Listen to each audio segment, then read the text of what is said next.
Hey there, we're back. I'm just starting the background now, so I wanted to let you guys see what we're doing, how I'm doing it. So let's get right into it. I have mixed up some of my favorite sap green, some of my favorite Diox purple, and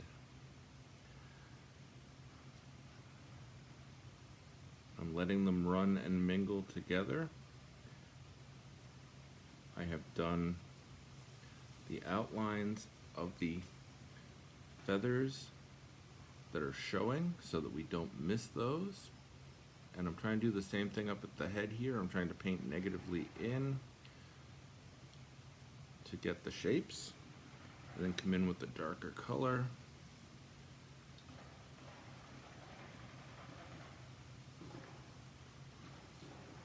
Like so. The trick with all of this is to keep your edges wet. That's what this part is about when you're painting the background and you're trying to get detail at the edge of the bird and keep a loose background. The real magic is keeping your edges wet so that it looks right. You don't get any funny shapes. This is important here as we go around the head because that's almost paper white at the top of the head. So having it dark up there will complete the illusion.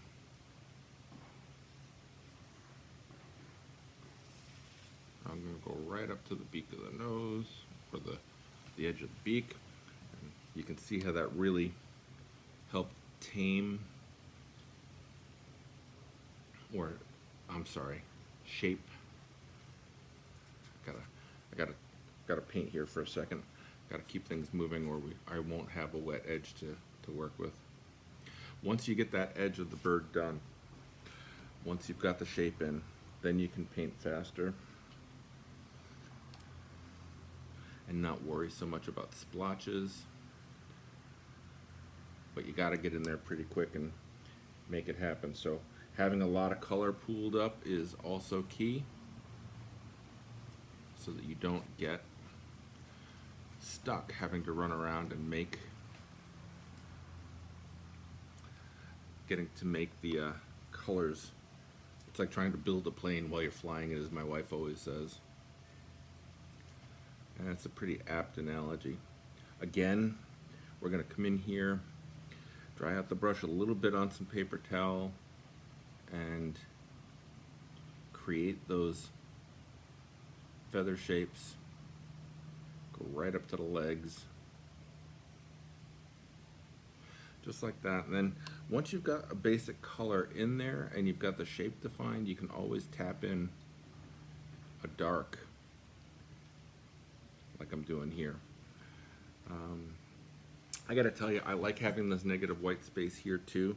So I'm gonna work on doing the background around the bird, but I'm gonna leave some space. And that may be a questionable choice. I'm not gonna paint the whole background. I'm gonna come in with a brush and just kind of smear that out a little bit, just like that. I don't want to just cover the whole paper in paint this time. So I'm being careful to paint around the legs. And once I've got the shape painted negatively to define that shape, then I can always drop in some more color. And playing with these colors here, shifting them from green to orange and purple and back, that works really nicely. I'm really loving how this is looking. I'm happy with the choice to not paint the whole background. I like this look, and so that's what we're gonna do to finish this bad boy up. I'm gonna keep going. Let's get some orange up here. And luckily this paper does okay with this kind of thing.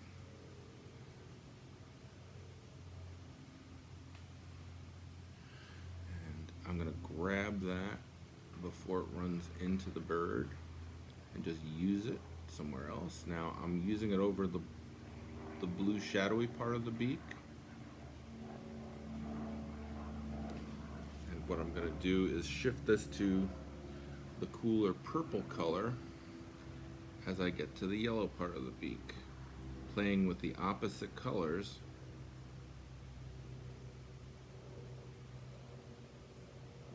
where they butt up to each other.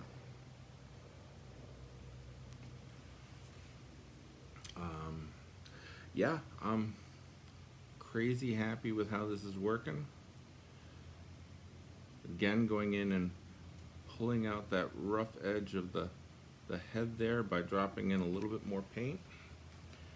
And it's a spot where darker behind the bird is good.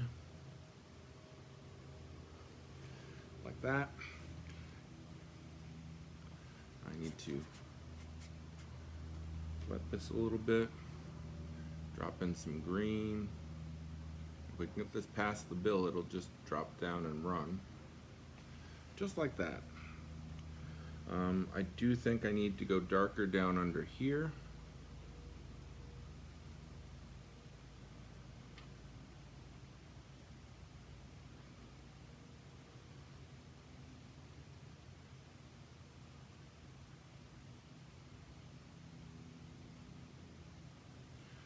That's good.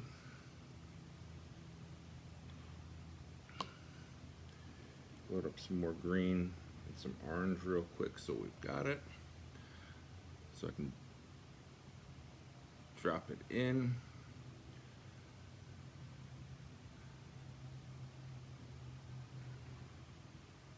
You need it dark to set off those light legs. And we're back to the bill. This is a balancing act. Getting everything just done and keeping it wet. There. Okay. And since this is a hard edge over here, I'm going to come in with my wet brush and just use a soft edge over here. Now, this is blossomed a little, so I'm just going to pick it up a little bit with my brush, like that.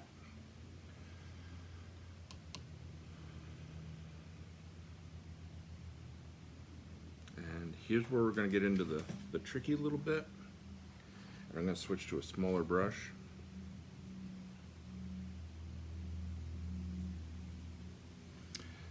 We are painting around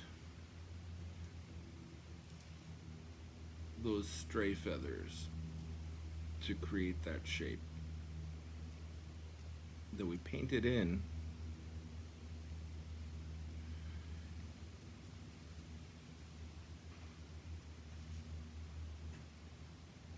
by the very first wash, that very first light wash.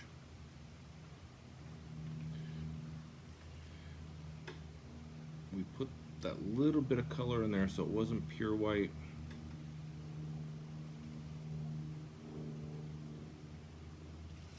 And now we're going in and painting in around them so that we have a few of those stray feathers. And we're going to add just a couple of more, and then I got to get back to getting my edges, keeping my edges. Okay. Now we can come up here, and this has got some rough ins and outs like that. So we're just going to hit that like that.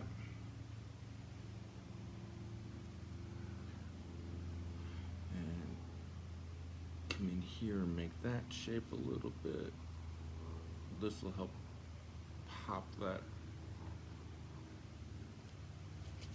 speak. I'm going to switch back to my larger brush now. I have it wet, and I'm just going to hit this edge. There.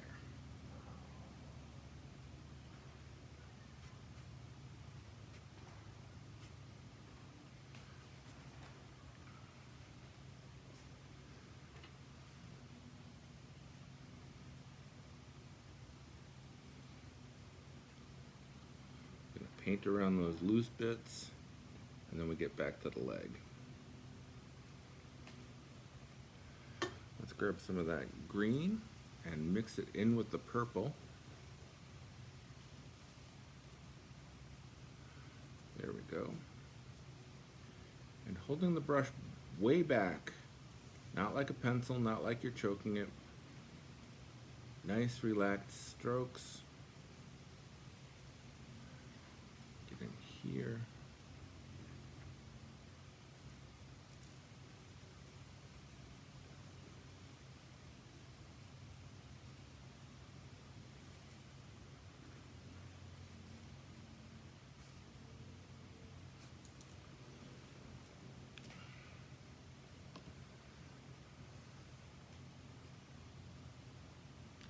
While this is still wet, you can play with the edges a little bit. Throw in some more color. I might want some orange down here to set off against that blue. Just remember, if you do it on one side, continue it on the other. You don't want to give yourself a break that your eye can get stuck in. And damp brush, leave some hard edges, leave some soft edges. And then I'm just going to come in and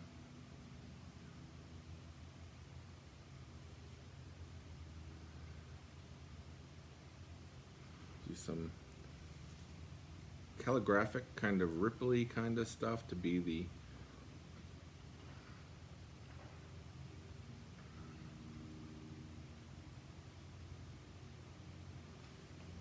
I'm not sure I dig that. So we'll just extend that out.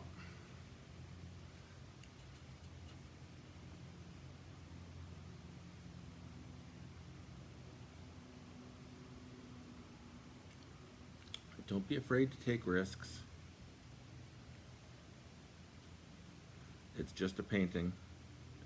There are no disasters if you make a mistake. In fact, most of them, with a little practice and a little patience, are completely repairable.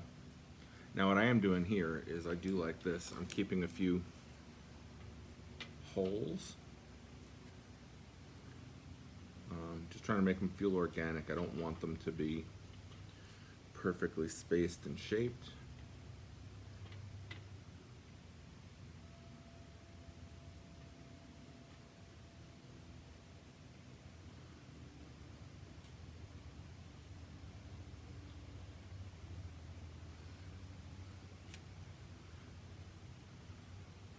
But I do think while I'm here that I think the best thing I can do is darken underneath the heron. So I've grabbed some of that Diox purple and I'm pulling it down and around and up into here. And I'm just gonna have to watch how it dries. I think if I just hit this with this edge of this damp brush,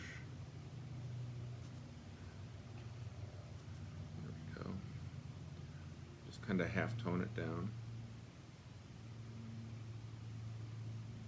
Refining the shapes of the legs just a little bit.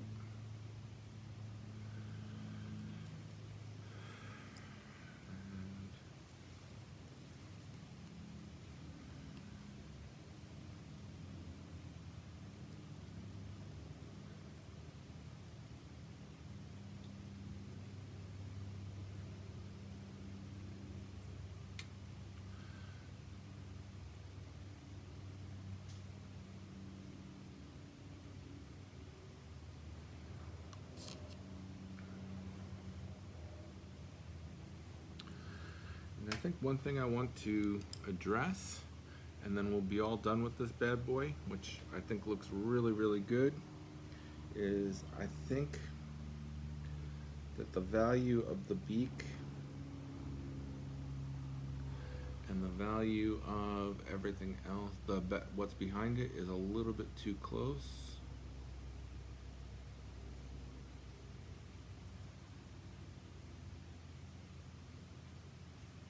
So I'm going to darken that edge as well as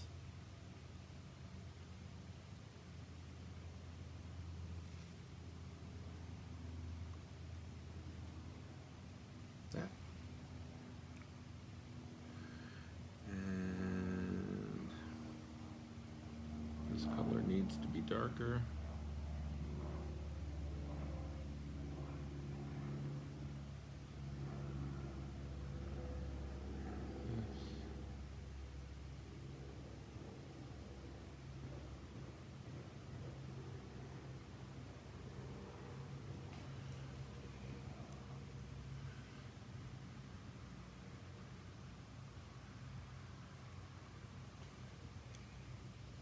Okay. It's pretty nice. I'm really happy with it. I think this is where we're going to leave it. I think that we have made a really nice blue heron.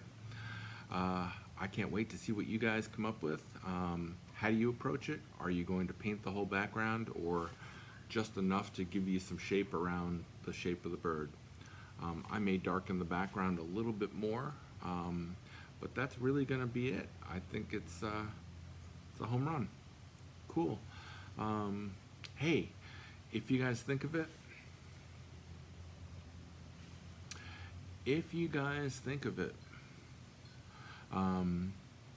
send me an email with what you'd like to try and paint next time. This was a really challenging exercise. For some of you guys, this would be going way into new territory you haven't gone to before. What would you like to paint? Do I need to back up and do some more simple shapes? A couple of palm trees? Let me know. I'm open to just about anything, and we'll give it a go. So until then, keep painting, and I'll talk to you next week.